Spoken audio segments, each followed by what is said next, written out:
ലഹരി എങ്ങനെയാണ് നമ്മുടെ ജീവിതത്തിൽ നമ്മളിത് സംസാരിക്കുന്ന ഘട്ടത്തിലും എത്രയോ വീടുകളിൽ മനുഷ്യർ ആത്മഹത്യയെക്കുറിച്ച് ചിന്തിക്കുന്നു. ആത്മഹത്യ ഒന്നിൻ്റെയും പരിഹാരമാർഗമല്ല എന്നറിയാമെങ്കിൽ കൂടി ജീവിതം കൊഴിഞ്ഞു പോകാൻ ആഗ്രഹിക്കുന്നു. ഇതെങ്ങനെയെങ്കിലും എന്ന് അവസാനിക്കുമെന്നറിയാതെ ആശങ്കയിൽ തുടരുന്നു. അങ്ങനെ ഒരു അമ്മ നമുക്കൊപ്പമുണ്ട്. എന്തായാലും ആ അമ്മ നമ്മളോട് ചേരുന്നതിലുള്ള ഒരു നന്ദി ഞങ്ങൾ അറിയിക്കുകയാണ്. ആ അമ്മയ്ക്ക് ചില കാര്യങ്ങൾ പറയാനുണ്ട്. അത് നമ്മൾ ശ്രദ്ധിച്ച് കേൾക്കണം. കാത് കൊടുത്തു തന്നെ നമ്മളത് കേൾക്കണം. ഇന്നലെ നമ്മൾ എലത്തൂരിലെ അമ്മയെ പരിചയപ്പെട്ടു അല്ലേ? മിനി എന്നൊരമ്മ എങ്ങനെയാണ് സ്വന്തം മകനെ നിവൃത്തികേട് കൊണ്ട് പോലീസ് സ്റ്റേഷനിൽ ഏൽപ്പിച്ചത്. ഒരിക്കലും ഒരു അമ്മയും ആഗ്രഹിക്കാത്ത കാര്യമാണ് മിനിയെ ചെയ്യേണ്ടി വന്നത്. മിനിക്കങ്ങനെ ചെയ്യേണ്ടി വന്നതിനു പിന്നിൽ മിനി അത്രയും അനുഭവിച്ചു. ഒടുവിൽ ഒരു കൊലപാതകം മുന്നിൽ കാണുന്ന ഘട്ടത്തിലാണ്, സ്വന്തം മകനിൽ നിന്നൊരു ഭീഷണി കിട്ടുന്ന സാഹചര്യത്തിലാണ് പോലീസ് സ്റ്റേഷനിൽ പറയേണ്ടത്. അയാൾ പോക്സോ കേസിൽ പ്രതിയാണ്, അയാൾ ലഹരി കേസിൽ പ്രതിയാണ്, അടിപിടി കേസുകളിൽ പ്രതിയാണ്. അപ്പോൾ അങ്ങനൊരു മകനെ ഇനി എന്തിനാണെന്നൊരു അമ്മ ചോദിക്കുന്നൊരവസ്ഥയിലേക്ക് കാര്യങ്ങൾ എത്തിയിട്ടുണ്ട്. മറ്റൊരമ്മ നമുക്കൊപ്പമുണ്ട്. അമ്മയുടെ പേര് രാജി എന്നാണ്. രാജിയുടെ ജീവിതത്തിൽ വല്ലാത്തൊരു ദുരന്തം സംഭവിച്ചിട്ടുണ്ട്. അത് രാജി തന്നെ പറയും. എന്താ സംഭവിച്ചത്? അമ്മ മാത്രമല്ല, ഇവിടെ വേദനിക്കുന്ന ഒരച്ഛന് കൂടി തൊട്ടടുത്ത്. അച്ഛൻ്റെ പേര് ചന്ദ്രൻ. എത്ര മക്കളായിരുന്നു? 2 കുട്ടികളായിരുന്നു എനിക്കുണ്ടായിരുന്നത്. എൻ്റെ മൂത്ത മകളായിരുന്നു സഞ്ജന കൃഷ്ണ എന്നാണ് പേര്. എന്താ ചെയ്തിരുന്ന മോള്? 7 സൈക്കോളജിസ്റ്റാണ്. ഇപ്പോൾ ജോലി ചെയ്തുകൊണ്ടിരിക്കുകയായിരുന്നു കൊടുവള്ളി പ്രൈവറ്റ് സ്ഥാപനത്തിലായിരുന്നു. ഒരു പ്രൈവറ്റ് സ്ഥാപനത്തിൽ ജോലി ചെയ്യായിരുന്നു. +2 തൊട്ടിട്ട് MSc സൈക്കോളജി കർണാടകയിൽ പോയിട്ട് പഠിച്ചു വന്ന് ജോലിയിൽ പ്രവേശിച്ചു കഴിഞ്ഞു. ജോലി ചെയ്ത് 4 മാസം നിൽക്കുന്ന സമയത്താണ് ഒരു ദിവസം ഞാൻ വെറും ഒരു അമ്മ മാത്രമല്ല, എൻ്റെ സഞ്ജന കൃഷ്ണ എന്ന മകൾക്ക് വേണ്ടി മാത്രമല്ല ഞാനിവിടെ സംസാരിക്കുന്നത്. ഞാൻ 22 കുട്ടികളെ പഠിപ്പിക്കുന്ന ഒരു അംഗനവാടി ടീച്ചറാണ്. 3 വയസ്സ് മുതൽ 4 വയസ്സ് വരെയുള്ള. അങ്ങനെ ഞാൻ അംഗനവാടിയിൽ പോകുന്ന സമയത്ത് എൻ്റെ മോള് സാമ്പാറും ദോശയും കഴിച്ചിരിക്കുന്നത് കണ്ട് ചിരിച്ച് സംസാരിച്ച് പോയ മകളെ ഞാൻ കാണുന്നത്, വൈകുന്നേരം തിരിച്ചു വരുമ്പോൾ കാണുന്ന രംഗം, ഫാനിൽ കെട്ടി തൂങ്ങി കിടക്കുന്ന ഒരു രംഗം കണ്ടിട്ട് ആ നിമിഷം ഞാൻ 2 കുട്ടികളുടെ അമ്മ ആയതുകൊണ്ട് ഇന്നും ജീവിച്ചിരിക്കുകയാണ്. എൻ്റെ മകന് 18 വയസ്സ് തികഞ്ഞിട്ടില്ലായിരുന്നതുകൊണ്ട് അപ്പം ഞാൻ എൻ്റെ മനസ്സിലേക്ക് എൻ്റെ മകനെ കൂടി ചേർത്തുകൊണ്ടാണ് ഞാൻ ആ നിമിഷത്തെ അതിജീവിച്ചത്. 22 ദിവസം എൻ്റെ കണ്ണിൽ നിന്ന് വെള്ളം വന്നിട്ടില്ല. ഒരു തുള്ളി വെള്ളം വായിന്ന് ഇറങ്ങിയിട്ടില്ല. ഒരു പോള കണ്ണ് ഞാൻ അടച്ചിട്ടില്ല. ഇത് എന്താ സംഭവിച്ചത്? അതിനുശേഷമാണ് എൻ്റെ മോക്ക് എന്ത് സംഭവിച്ചു എന്നുള്ളത് ഞാൻ ആ നിമിഷം എനിക്ക് അറിയാമായിരുന്നു. ചെറിയ തോതിൽ ആ തെറ്റ് അവൾ ചെയ്തതാണോ, അതവൾ ചെയ്ത തെറ്റാണെങ്കിൽ അതിനേക്കാൾ വലിയ തെറ്റ് ചെയ്തവളാണ് ഞാൻ, അവളുടെ സ്വന്തം അമ്മ. കാരണം എന്താണെന്ന് വെച്ചാൽ അവൾ സ്നേഹിച്ചു എന്ന് പറഞ്ഞാൽ ഈ അറിവ് വെച്ച് വിദ്യാഭ്യാസം നേടിയതിന് ശേഷം സ്നേഹിച്ചതല്ല. ചെറുപ്പത്തിൻ്റെ ആ അറിവില്ലായ്മ കൊണ്ടാവാം എന്ന് ഞാൻ വിശ്വസിക്കുന്നു. സ്നേഹം ഒരു കുറ്റമല്ല എന്ന് മാത്രമാണ് എനിക്ക് പറയാനുള്ളത്. സ്നേഹിക്കുന്നത് കുറ്റമല്ല. കാരണം ഞങ്ങൾ അച്ഛനും അമ്മയും ഞങ്ങൾ 6 വർഷം സ്നേഹിച്ച് 26 വർഷമായിട്ട് ഒരുമിച്ച് ജീവിക്കുന്ന, അന്ന് എങ്ങനെ സ്നേഹിച്ചോ അതുപോലെ ഇന്ന് സ്നേഹിക്കുന്ന 2 വ്യക്തികളാണ്. ഇത് കണ്ടു വളർന്ന എൻ്റെ മകളാണ് ആ സ്നേഹത്തെ ആ രീതിയിൽ തന്നെ എടുത്തിട്ടുണ്ടായിരുന്നത്. പക്ഷേ അതിൻ്റെ പേരിൽ എൻ്റെ മോൾ ആത്മഹത്യ ചെയ്യേണ്ട ഒരു സ്ഥിതിവിശേഷം ഉണ്ട് എന്ന് എനിക്ക് ഒരിക്കൽ പോലും ആ നിമിഷം ഞാൻ എൻ്റെ മോളെ വാതിലിൽ വന്ന് മുട്ടുന്ന സമയത്ത് പോലും ഞാൻ പ്രതീക്ഷിച്ചിട്ടില്ല. കാരണം എന്താണെന്ന് വെച്ചാൽ അവൾ സൈക്കോളജിയാണ് പഠിച്ചത്. നല്ല വിവരമുള്ള കുട്ടിയാണ്. അവർ എത്രയോ ആളുകൾക്ക് ജോലി സ്ഥലത്ത് നമ്പർ 1 ആണ് ഞാൻ എന്ന് പറഞ്ഞ് വന്ന മോളാ തലേ ദിവസം. അങ്ങനെയുള്ളൊരു കുട്ടി ആത്മഹത്യ ചെയ്തത് എന്തിന് എന്ന് ഞാൻ ആശ്ചര്യപ്പെട്ട്, അതുപോലെ ഞാൻ തകർന്നു നിൽക്കുന്ന സമയത്ത് 10-22 ദിവസങ്ങൾക്ക് ശേഷമാണ് ഞാൻ അറിയുന്നത് എൻ്റെ മോൾക്ക് അതിൻ്റെ ഒരു അരമണിക്കൂർ മുമ്പ് വലിയൊരു ഭീഷണി, അതായത് ഇനി അവൾ മുന്നോട്ട് പോകില്ല എന്ന് തോന്നുന്ന തരത്തിലുള്ള ഒരു ഭീഷണി. അത് വെറുതെ ഞാൻ അറിഞ്ഞതല്ല. എൻ്റെ മോള് മരിക്കുന്നതിന് അരമണിക്കൂർ മുമ്പ് അവളുടെ അച്ഛൻ്റെ പെങ്ങളെ മകളുടെ ഫോണിലേക്ക് ഫോർവേഡ് ചെയ്തിട്ടതാ.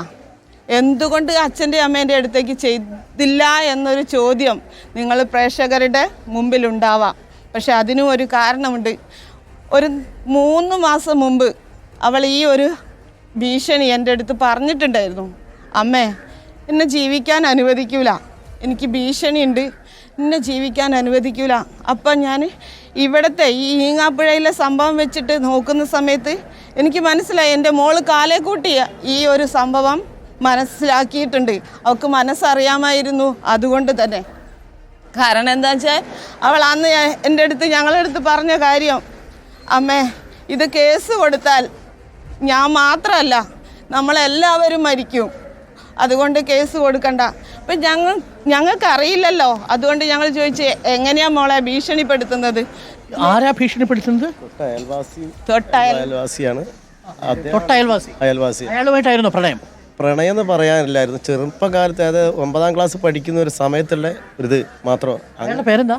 അമൽ ബെന്നി എന്ന് പറയും. ആ അമൽ ബെന്നി എന്ന് പറയുന്ന ആള് ഈ കുട്ടിക്ക് ഇഷ്ടമായിരുന്നു, അമൽ ബെന്നിക്കും ഇഷ്ടമായിരുന്നു. അതെ, അങ്ങനെ ആയിരുന്നു ഞങ്ങൾ അറിഞ്ഞത്. പക്ഷേ അങ്ങനെ ഒരു ഈ പ്രദേശത്തൊന്നും അങ്ങനെ ഒരു റിലേഷൻഷിപ്പ് പോലും അറിയത്തില്ല. കാരണം വെച്ചാൽ അങ്ങനെ ഉണ്ടെങ്കിൽ നമ്മൾ അറിയല്ലോ. അവർ തമ്മിൽ ഇഷ്ടപ്പെടുന്നു. ഈ അമൽ ബെന്നി എന്ത് ഭീഷണിപ്പെടുത്തി എന്നാ പറഞ്ഞ അമ്മ? കാരണം അവളെ ജീവിക്കാൻ അനുവദിക്കില്ല, ഇറങ്ങിച്ചെല്ലണം അവൻ്റെ കൂടെ. ഇറങ്ങിച്ചെല്ലാൻ ഞാൻ പറഞ്ഞല്ലോ, ഞങ്ങൾ സ്നേഹിച്ച് കല്യാണം കഴിച്ചവരാണ്. ആ 9ാം ക്ലാസ് പഠിക്കുമ്പോൾ ഞാൻ മോളെടുത്ത് പറഞ്ഞിട്ടുണ്ട്, മോളെ അത് ഈ വിവരം അറിഞ്ഞു കഴിഞ്ഞപ്പോൾ ഞാൻ കൊടുത്തത്, ഞാൻ അംഗൻവാടി ടീച്ചറല്ലേ, അപ്പം എനിക്കറിയാലോ എല്ലാ ഇതും. അപ്പം ഞാൻ മോളെടുത്ത് പറഞ്ഞേ, ഒരു കുഴപ്പമില്ല, സ്നേഹിക്കുന്നത് നല്ലതാണ്, പക്ഷേ നീ സ്വന്തം കാലിൽ പഠിച്ച് സ്വന്തം കാലിൽ നിന്നതിന് ശേഷം ഏത് മതക്കാരനും ആയിക്കോട്ടെ, കണ്ണുവട്ടനായിക്കോട്ടെ, പക്ഷേ നീ സ്വന്തം കാലിൽ നിന്നതിന് ശേഷം മാത്രം എന്ന് ഞാൻ പറഞ്ഞു കൊടുത്തതുകൊണ്ട് പിന്നെ എൻ്റെ മോള് പഠിത്തത്തിൽ ഒരു സബ്ജക്റ്റിന് പോലും ഒരു സ്ഥലത്ത് പോലും തോൽക്കാതെ പഠിച്ച്, പഠനം മാത്രമല്ല കലാപരമായിട്ട് കായികപരമായിട്ടും ഒക്കെ, പാട്ട്, ഡാൻസ്, എല്ലാത്തിനും. ദിവ്യ ഉണ്ണി ആ സംഘടിപ്പിച്ച പരിപാടിയില്ലേ കൊച്ചിയിലെ, അതിന് വരെ 3500 രൂപ 5 ദിവസം മുമ്പേ ഡാൻസ് പഠിച്ച് അതിന് പോവാൻ വേണ്ടി. പാട്ടുണ്ട്. കോഴിക്കോട് നമ്മുടെ കൈതപ്രത്തും ദാമോദര നമ്പൂരിയുടെ ശിക്ഷണത്തിൽ വളർന്ന കുട്ടിയാണ്. അങ്ങനെയൊക്കെ എന്താണ് കാരണം എന്താ ഭീഷണിപ്പെടുത്തുന്നത്? ഇയാൾ ലഹരിക്കെങ്ങാണ്ട് അടിമയായിരുന്നു? ലഹരിക്ക് മാത്രമല്ല സാറേ, അതല്ല ഞാൻ പറഞ്ഞത്. അവൻ ഉപയോഗിക്കുക മാത്രമല്ല, അവന് വിൽപ്പനയിൽ പിടിച്ചിട്ട് MDMA ആയിട്ട് പിടിച്ചിട്ട് 3 മാസം ജയിലിലായിരുന്നു. ഈ അമലോ? അതായത് കാര്യം ഇതാണ്, രാജയുടെ മകളായ സജന സൈക്കോളജി വിദ്യാർത്ഥിനിയായിരുന്നു. സൈക്കോളജി കഴിഞ്ഞോ? സൈക്കോളജി കഴിഞ്ഞു, ജോലി. അവൾ മികച്ച ഡാൻസർ ആയിരുന്നു. ഈ കുടുംബത്തിൽ ഏറ്റവും സന്തോഷമുള്ള ഒരു കുടുംബത്തിലെ മൂത്ത കുട്ടിയാണ്. ഈ കുട്ടി 9ാം ക്ലാസ് മുതൽ അമൽ ബെന്നി എന്ന് പറയുന്ന വീടിന് തൊട്ടടുത്തുള്ള ആളുമായിട്ട് സ്നേഹത്തിലാവുന്നു. ആ സൗഹൃദവും സ്നേഹവും പ്രണയവും ഒരു ഭാഗത്ത് തുടരുന്നു. അമ്മയോട് തുറന്നു പറഞ്ഞിട്ടുണ്ട് അല്ലേ? പറഞ്ഞിട്ടുണ്ട്. ആ അമ്മ അതിനെതിരെ നിന്നിട്ടില്ല ആ സമയത്ത്, പക്ഷേ സ്വന്തം കാലിൽ നിൽക്കണമെന്ന് പറഞ്ഞു. പക്ഷേ ഈ അമൽ ബെന്നിയുടെ ചരിത്രം തിരിഞ്ഞു പോകുമ്പോഴാണ് അറിയുന്നത്, അമൽ ബെന്നി MDMA-യുമായിട്ട് കഞ്ചാവ്, അടിപിടി കേസുകൾ, പല കേസുകളിലും നിരന്തരമായിട്ട് ജയിലിൽ പ്രവേശിച്ച ആളാണ്. എപ്പോഴും നിങ്ങൾ അറിയുന്നത് ഈ മകളുമായിട്ട് ഇഷ്ടമുണ്ട് എന്ന് അറിയുന്ന സമയത്ത് അന്വേഷിക്കുമ്പോഴാണോ?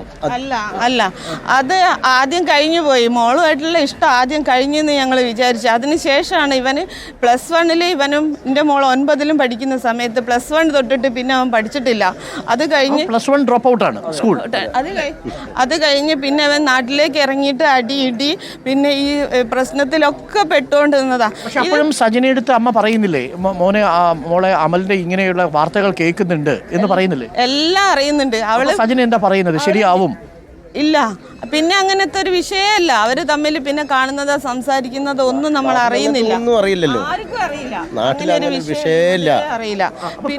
ഭീഷണി വന്നു എന്ന് പറഞ്ഞത് ഏത് സാഹചര്യത്തിലാണ്? എന്താണ് ഭീഷണിപ്പെടുത്തിയത്? പിന്നെ ഇവള് ഡിഗ്രി പഠിച്ചത് പ്രോവിഡൻസിൽ, അവിടെ ഹോസ്റ്റലിൽ നിന്നിട്ടാ. PG പഠിക്കുന്നത് കർണാടക ഗുൽബർഗ് പോയിട്ടാ. അപ്പോഴൊന്നും ഒരു ബന്ധവുമില്ല. അവസാനിപ്പിച്ചോ സജന ഈ ബന്ധം? അവസാനിപ്പിച്ചോന്നുള്ളത് നമ്മൾ അറിയുന്നില്ല.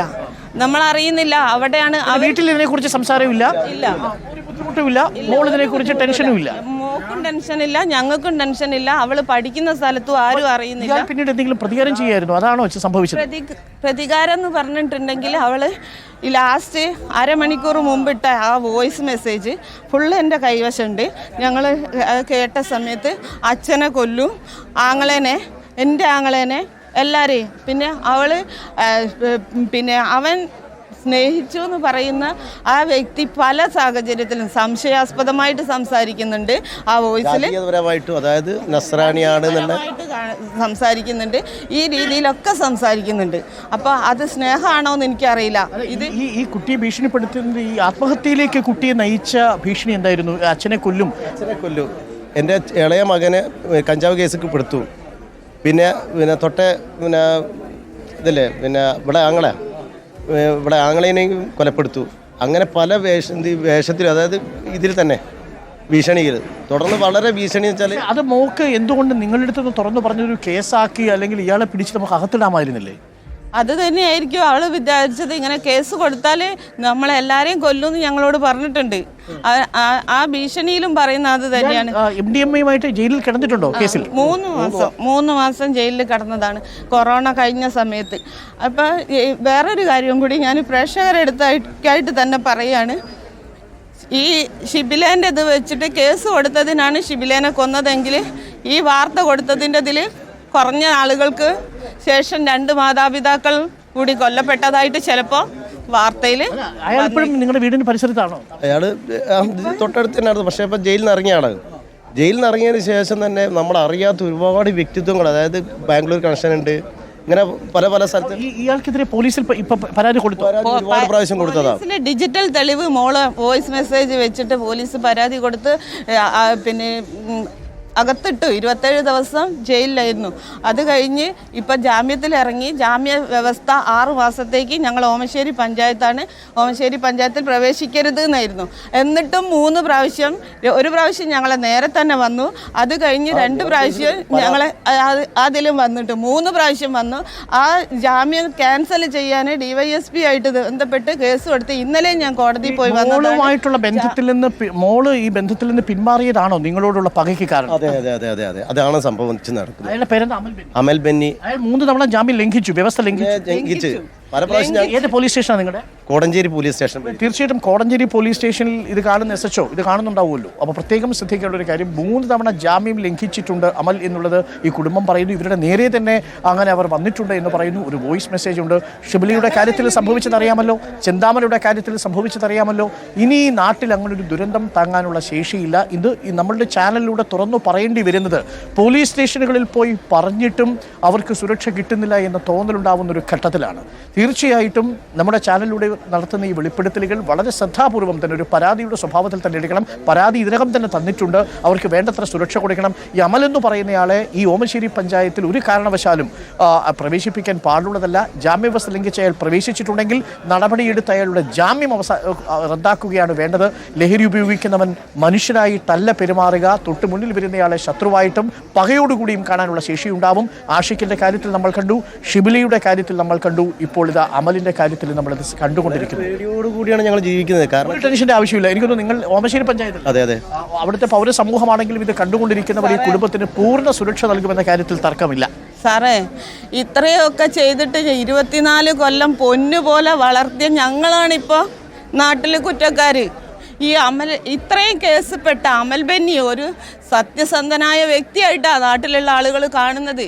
ഞങ്ങൾ ഒരു ഒറ്റപ്പെട്ട ജീവിതത്തിലാണ് ഇപ്പം ഇന്ന് ജീവിക്കുന്നത്. അത് തീർച്ചയായിട്ടും അത് തിരിച്ചറിയണം എന്നുകൂടി നമ്മൾ പറയുന്നു. ഒരു അമ്മയും ഒരു അച്ഛനും നമ്മുടെ മുന്നിൽ വന്ന് തത്സമയം ഇത് തുറന്നു പറയണമെങ്കിൽ, ഒരു മകളെ നഷ്ടപ്പെട്ടതിനു ശേഷം ആ മകൾ നഷ്ടപ്പെടാനിടയായ സാഹചര്യം എന്താണ് എന്ന് വിശദീകരിക്കുമ്പോൾ MDMA കേസുമായി ഒരാളെ പിടികൂടി അയാൾ തന്നെയാണ് ഭീഷണിയായി വരുന്നത് എന്നുള്ളത് ചെറിയൊരു വിഷയമല്ല. ഇതിനെതിരെ ശക്തമായിട്ടുള്ള ഒരു ശ്രദ്ധ അല്ലെങ്കിൽ ഒരു ജാഗ്രത പോലീസിന്റെ ഭാഗത്ത് ഉണ്ടാവണമെന്നൊരിക്കൽ കൂടി അഭ്യർത്ഥിക്കുന്നു. താങ്ക് യു രാജി. അച്ഛൻ്റെ പേര്? ചന്ദ്രൻ. ശ്രീ ചന്ദ്രൻ. കാര്യം കൂടി പറയാനുണ്ട്. പ്രേക്ഷകരായ അമ്മമാരോടും അച്ഛന്മാരോടും തന്നെ ഒന്നിച്ച് പറയുകയാണ്, നിങ്ങളെ കുട്ടികളെ വിശ്വസിക്കുമ്പോൾ ആ വിശ്വാസത്തിൽ എടുക്കുന്ന സമയത്ത് നിങ്ങൾ മറ്റുള്ള വിശ്വസിച്ചത് കൊണ്ട് ചതിക്കപ്പെട്ട അമ്മമാരെ അച്ഛന്മാരെ ഒരിക്കലും നിങ്ങൾ കുറ്റപ്പെടുത്തരുത്. കാരണം ഇന്ന് നിങ്ങൾക്കത്, നിങ്ങളുടെ കുട്ടികൾ ചിലപ്പോൾ രക്ഷപ്പെട്ടു പോയവരായിരിക്കും, പക്ഷെ നിങ്ങളുടെ കുട്ടികളുടെ കുട്ടികൾ, അതായത് പേരക്കുട്ടികൾക്ക് ഇന്ന് വന്നുകൂടായികയില്ല. ഈ വിപത്തിനെ തിരിച്ചറിയുക എന്നുള്ളതാണ് ഒരു അമ്മയുടെ അനുഭവ സാക്ഷ്യം കൂടിയാണ് നമ്മുടെ മുന്നിലുള്ളത്. മിനി എന്നൊരമ്മയെ കണ്ടു, ഇപ്പോൾ രാജി എന്ന മറ്റൊരമ്മയെ കൂടി നമ്മൾ കാണുന്നു.